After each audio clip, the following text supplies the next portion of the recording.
My mother had this habit. Every morning, right after she made her coffee, she'd glance at me sitting at the dining table with my laptop and mutter, "No one's going to pay you for sitting there babbling in 7 different languages." She said it so often, it had become background noise like the creak in the kitchen floor or the ticking clock on the wall. I never answered. What was the point to her unless you wore heels and carried a company badge? It wasn't a real job. That particular morning, the sunlight was cutting through the blinds, casting stripes across my keyboard. My email pinged. The subject line was simple: Confidential Emergency Remote Briefing. Interpreter required, 7 language capability. I blinked. These weren't regular jobs. This was a high-level call. I had done similar work before, always behind the scenes, always signed under NDAs so strict I couldn't tell my own reflection. But this one was big, bigger than anything I'd handled. I clicked the link quickly, setting up my audio feeds, testing my multi-language relay system. My palms were already sweating when I saw the secure video feed initialize. Just then, my mother walked in. "You want oatmeal or toast?" she asked without looking. "Not now, Mom," I said, adjusting my headset. "Not now, not ever," she huffed. "Honestly, Emily, I don't know what you do all day in that laptop. You're 33. At your age, I was working 2 jobs and raising you and your brother." I didn't respond. I couldn't. The connection was live now. Small video windows were popping up one after another. People in suits, flags in the background, names I couldn't say out loud even in my thoughts. My mother glanced at the screen ready to scoff and then froze. A man on the screen began speaking in Mandarin. Fast. Urgent. I spoke back without thinking, switching instantly into fluent Mandarin, my tone measured and calm. Another voice jumped in, this time in French. I caught the question and replied smoothly in French, then again into Korean, then Spanish, then Russian. My fingers worked the relay keys. My mouth moved almost mechanically. I had done this before, but never like this. Behind me, my mother had stopped moving. Completely. She stood with the oatmeal spoon halfway to the bowl, eyes locked on the screen, mouth slightly open. I could feel her confusion, her disbelief, her silence pulsing behind me. Then someone in the meeting said in English, "Let's proceed with Emily Carter's interpretation. She's proven capable of handling all channels." I kept going. 20 minutes of non-stop live interpreting, 7 languages, 7 leaders, not one mistake. I didn't look back. Not once. But I could feel something shift in the air. The same woman who once told me, "You can't build a life translating words no one understands," was now standing in our kitchen watching her daughter do exactly that. And suddenly, for the first time in my life, I wasn't the one who needed to speak. She was the one who couldn't say a word. When I was a child, words were my escape. While other kids at school were trading Pokemon cards or talking about cheer tryouts, I was memorizing conjugation charts and hiding vocabulary flashcards under my pillow. Spanish was the first, then French. By 13, I had moved on to Russian. By 16, I could hold full conversations in 6 different languages, and I was already picking up the 7th Arabic. My dad used to joke that I'd be great at international shopping. But my mom, she never joked. "You spend too much time with your nose in books," she'd say. "Languages won't pay the rent." She meant well, I think. My mother, Patricia Carter, was a single parent who had worked 2 decades as a hospital billing manager. She believed in practical paths. Nursing school accounting, something with a pension plan and benefits. Something predictable. I was none of those things. Even when I got a full ride to university based solely on my linguistic scores and aptitude, she downplayed it. "Don't get your hopes up," she told me the day I got my acceptance letter. "One scholarship doesn't mean the world's going to roll out a red carpet." I smiled politely and folded the letter into my journal. I had learned early on not to expect applause in our household. My older brother Marcus had gone into finance and was already married with 2 kids by the time I graduated. He lived in a suburban dream and sent holiday newsletters with phrases like executive VP track and 6-figure bonus. When Mom talked about him, her eyes lit up with pride. When she talked about me, well, she didn't really. She'd introduce me at family reunions as Emily the translator. She works with documents, I think. The word translator always sounded like an apology on her lips. What I did in truth was far more complex than translation.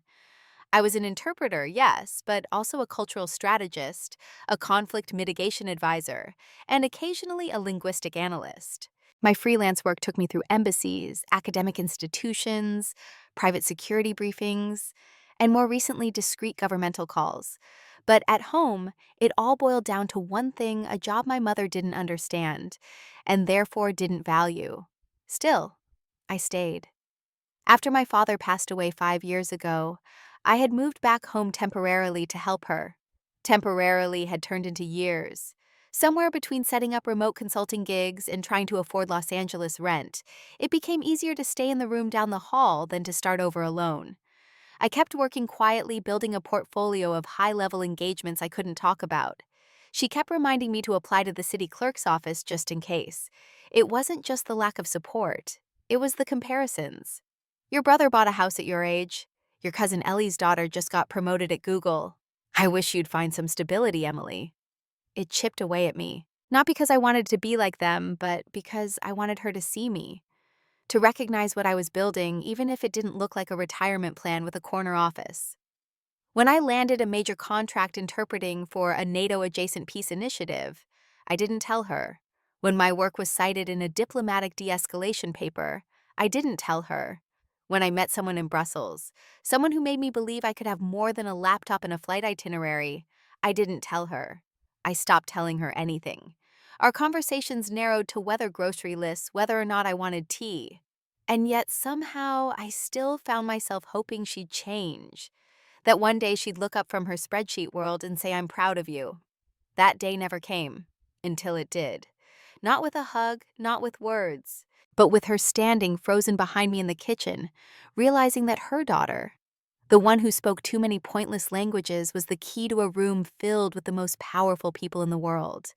In that silence, something inside me shifted. I didn't need her to understand everything I had done. I just needed her to stop dismissing who I had become. There's a special kind of loneliness in being unseen by the people closest to you. Not because you're hiding, but because they're simply not looking.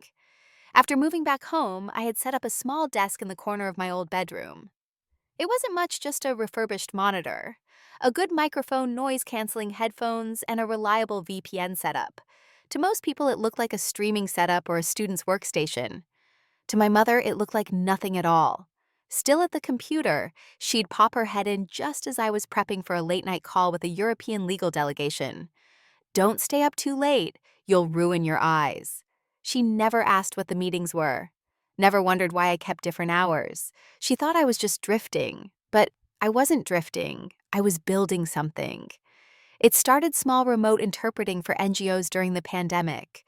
I was the bridge between doctors and patients, governments, and aid workers, refugees, and immigration officers. My name was never mentioned in public, but my voice was in the room where it mattered. Then came the corporate contracts. A cybersecurity firm needed multilingual crisis communication. An energy summit wanted simultaneous interpretation for a panel with 6 countries. Then legal mediation between two nations' trade representatives. Each one required trust, accuracy, and complete discretion. But when I explained why I couldn't attend Cousin Heather's wedding in July, my mother scoffed. "Don't exaggerate. They're not really going to miss you translating PowerPoints." I didn't bother correcting her. I had become fluent in another language too: silence. She never saw the NDAs I signed, the contracts from international think tanks, the digital credentials that flashed green on my secure login each time I was cleared for a new assignment. What she did see was this: I didn't wear a blazer. I didn't leave the house in the morning. I didn't bring home pay stubs or insurance forms she could touch. To her, I wasn't really working. It wore on me. Not immediately, not all at once, but like drops of water on stone. Little comments, tiny sighs, occasional glances over her glasses that told me I wasn't quite enough. "Why don't you teach instead or work at the DMV? At least that's steady." When I tried to explain what I did, her eyes would glaze over. "I don't know what all that means, honey," she'd say. "Just something simple and secure, that's all I want for you." Simple, secure. Two things I had never wanted. Not because I was reckless, but because I was driven by something else: connection. To me, language wasn't just a tool, it was a key. A way into someone else's world, their history, their emotion. When I translated a mother's plea for asylum, I wasn't just repeating her words, I was holding her story in my mouth. But that never made it into dinner conversation. Instead, My mother would ask about job applications I never submitted. She'd send me listings for receptionist positions or data entry highlight lines like full benefits and team environment. She didn't mean harm. She just didn't know how to see value in things she couldn't name. The deeper my work became, the less I shared. The less I shared, the more invisible I became. I began to doubt myself. Not my skills, but the worth of what I was doing.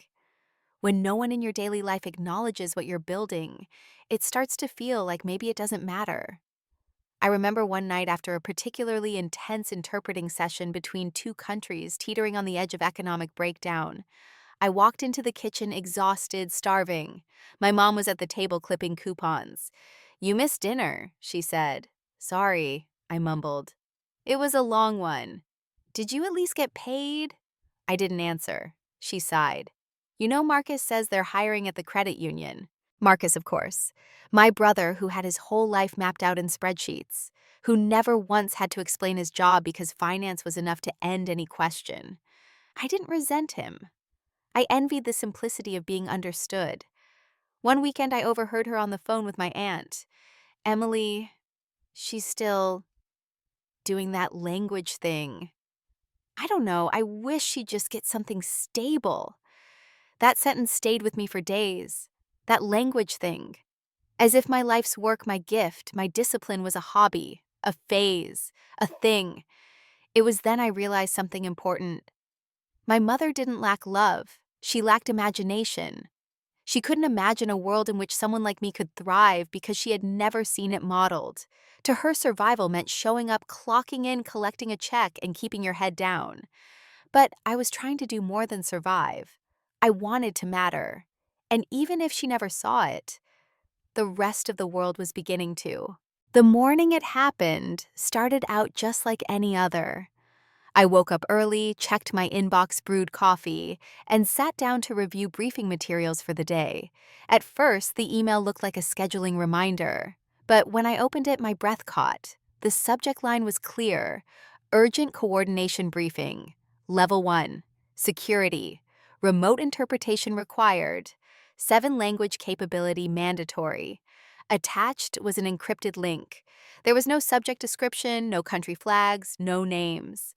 But I recognized the platform. It was used only for the highest level international dialogues. Rare, serious, immediate. I clicked confirm. 15 minutes later, I had my soundboard prepped. Headphones on, backup internet tethered, notebook open. My hands were steady, but my chest was tight. These calls didn't happen often, and when they didn't allow mistakes. It was at that exact moment my mom walked into the room with a folded towel in her hand.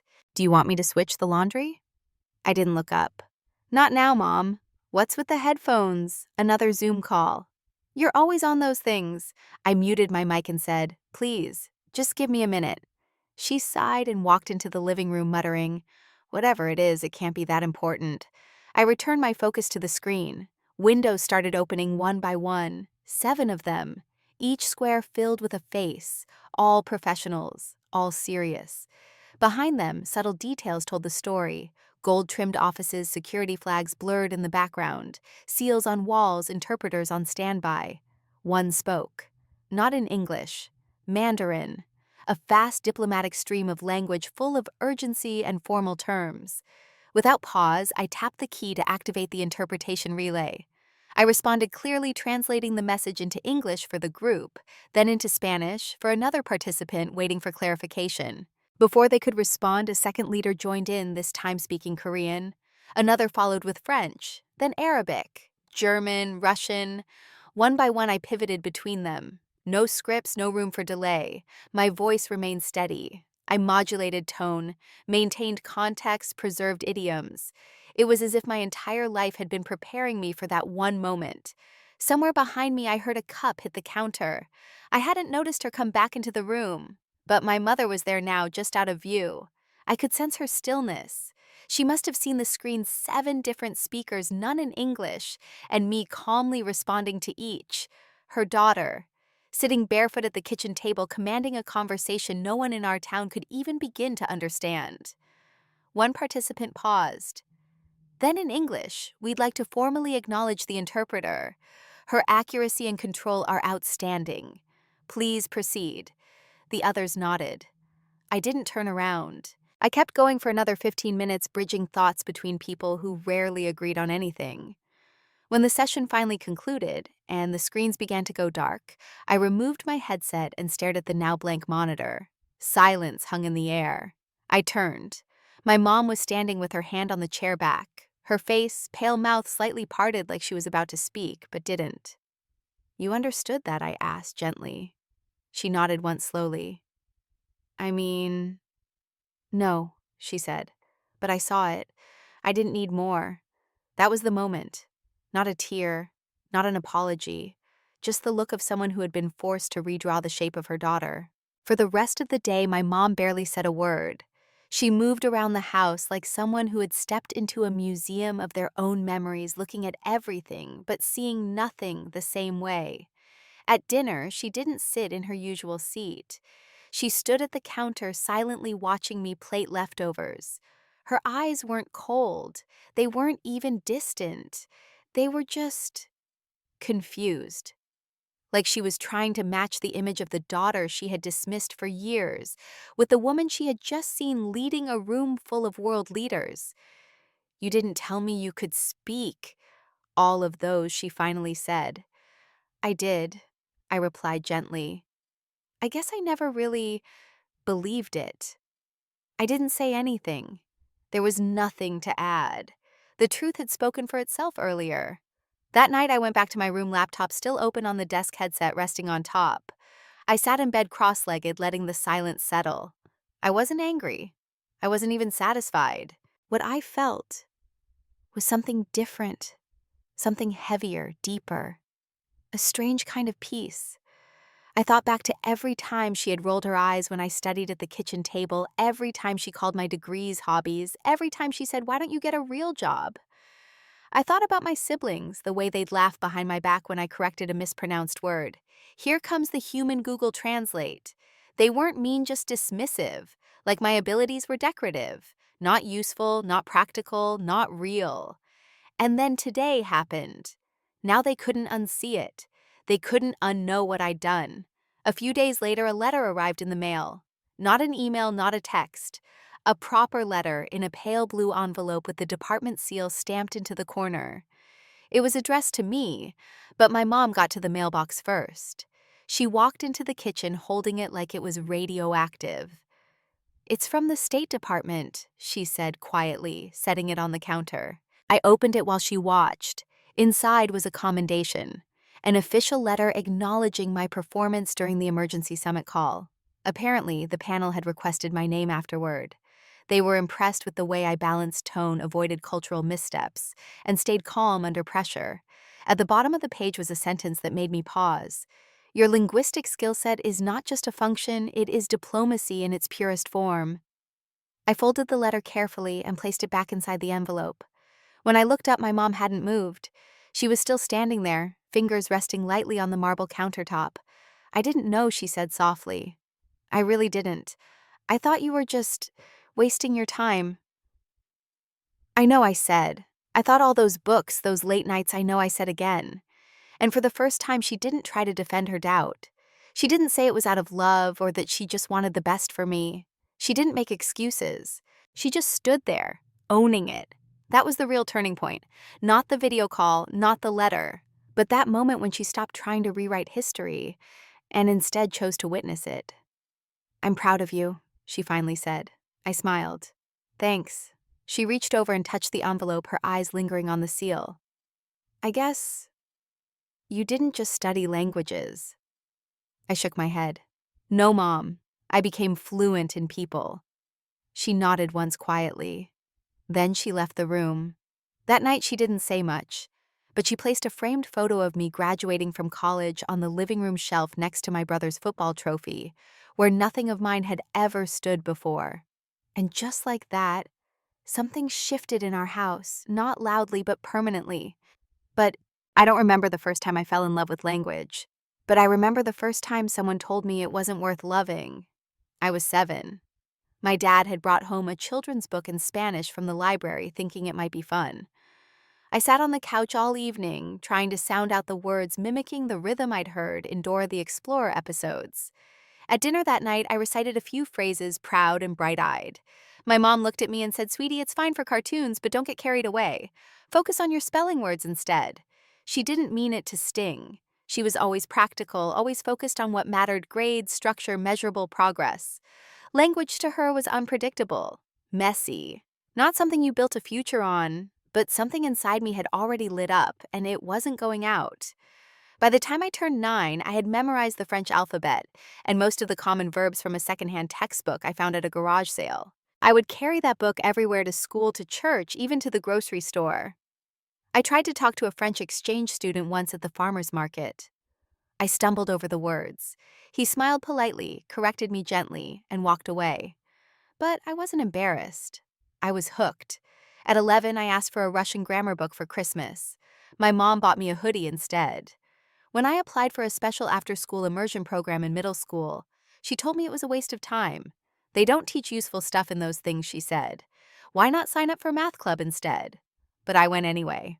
I rode my bike across town twice a week and sat in a church basement with 3 other students and a retired linguist who volunteered her time. I soaked up every vowel shift, every sentence pattern. I wasn't trying to be different. I was just following something that made me feel alive.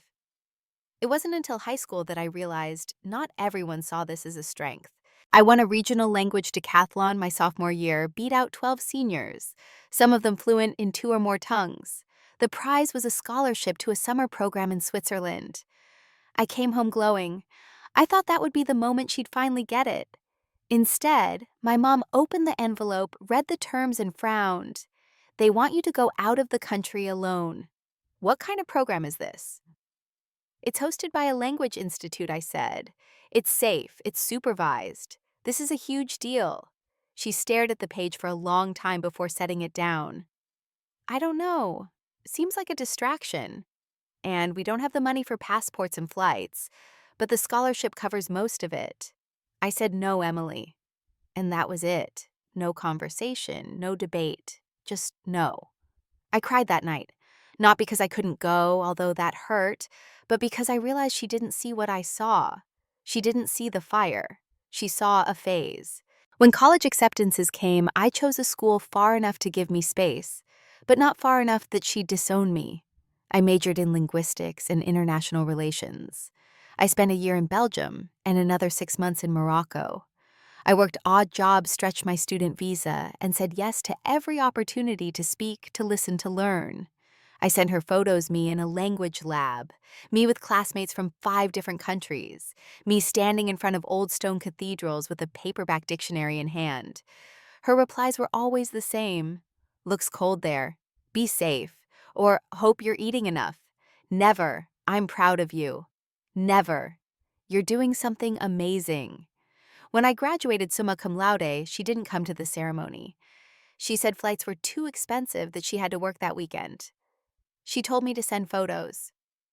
I stood on that stage alone, holding a diploma in one hand and a tiny seed of anger in the other. It wasn't rage, not the kind that burns. It was quieter, the kind that settles in your bones, the kind that pushes you to keep proving yourself long after anyone is watching. That seed stayed with me through every night class, every gig that barely paid, every sleepless conference call at 3 a.m., in a time zone that wasn't mine. It stayed with me until the day she watched me speak 7 languages in one sitting. And finally looked at me without doubt. But that seed was also what built me. Because every time I was told, "This won't take you anywhere," I quietly whispered back, "Watch me." After the call, after the letter, after everything, something changed between us. It wasn't dramatic. There were no speeches, no grand apologies, just a softening. I noticed it first in the little things. She stopped commenting when I stayed up late working. She no longer asked if I was still doing that language stuff. She began knocking before entering my room, even if the door was open. That small act, so simple, so polite, felt like an acknowledgement that what I did behind that screen mattered. One morning, she asked if I needed anything from the store before one of my big calls. That was her phrase, big call. It wasn't accurate, but it was her way of trying. I smiled and told her just coffee. Strong. Later that week, she left a fresh cup outside my door before I logged in. And then one day I came home from a walk and found my old high school certificate, the regional language decathlon framed and sitting quietly on the shelf above the fireplace, right beside the photos of my brother's graduation, my cousin's wedding, and her own retirement plaque. She hadn't said a word, but it was there, on display. The message was clear. She was trying to say, I see you. That was more than I ever expected. 2 months after the video call, I got an offer from a global advisory board to serve as a senior consultant in cross-cultural negotiations. The position was remote for now but would require relocation within the year. The pay was more than double anything I'd ever earned. I sat with the email for a full day before telling her. She was stirring soup at the stove when I walked in. I think I'm going to take a job abroad, I said. Full time. She didn't look up right away. Will you be safe? She asked. Yes. Will you be happy? I paused. I think so. She nodded, then turned off the stove. I figured something like this was coming, she said, reaching for the ladle. The way you've been lately, it's like you've grown out of this place. I smiled. It's not that. It's just time. We ate in near silence, both knowing this would be one of the last dinners we shared in that kitchen. Later that night, she left an envelope on my bed. Inside was a note and a tiny photo of me from 3rd grade, sitting at the kitchen table hunched over a Spanish workbook tongue, sticking out in concentration. Her handwriting was neat, deliberate. You've always had this in you. I just didn't know how to see it. Be proud. I am. That was all. I tucked the note into my suitcase. It's been almost a year since that morning, the call, the silence, the stillness that followed. I now live in a quiet apartment just outside Geneva. From my window, I can see the lake on clear days and the old rooftops glowing orange at sunset. My workdays are filled with voices from every corner of the globe: negotiators, mediators, students, leaders. Some speak with conviction, others with doubt, but all of them need to be heard. That's my job. I listen, I understand. I translate not just words, but intentions, values, pain, hope. I used to think my fluency in 7 languages was my armor, something to protect me from judgment, dismissal, and silence. But now I know it's not armor. It's a bridge I carry with me into every conversation, every room, every silence. When I think back to that girl 10 years old whispering Spanish words to herself at the kitchen table, while her mom washed dishes and sighed, I wish I could hug her. I wish I could tell her, it's not silly. It's not useless. One day it will be the very thing that saves a moment, that changes someone's mind, that makes the world listen. And sometimes late at night I do tell her, quietly, in my thoughts, as if she still lives in the corners of me, watching, waiting, hoping for someone to say, I'm proud of you. I'm proud of her. I know now that not every parent learns how to love loudly. Some love in silence. Some only realize the power of a child's gift when others start to applaud. And I've stopped waiting for perfect closure. My mother and I still speak, though not every week. But when we do, she always asks about my work. She doesn't always understand it, but she asks. That's her way of saying, keep going.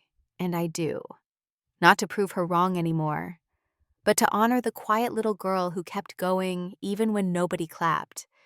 Even now, some nights I sit by the window with a book of poetry in French, or a Korean novella, or a Russian journal. I sip tea and lose myself in syntax and rhythm and story.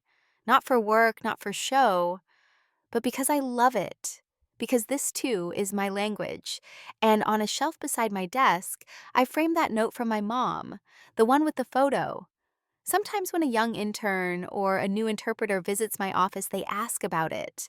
I always smile and say it's a reminder that your gift is real even when no one else sees it yet. Then I ask them where they're from, what languages they speak, what they want to learn next. Their eyes always light up. And I know this is what it was all for, to turn silence into story, to make being overlooked into a lesson, to remind anyone who's ever been told they were too quiet or too soft or too different. You're not.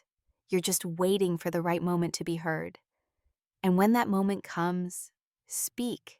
Speak in whatever language is yours, because someone somewhere is listening, And this time, they'll never forget what you said.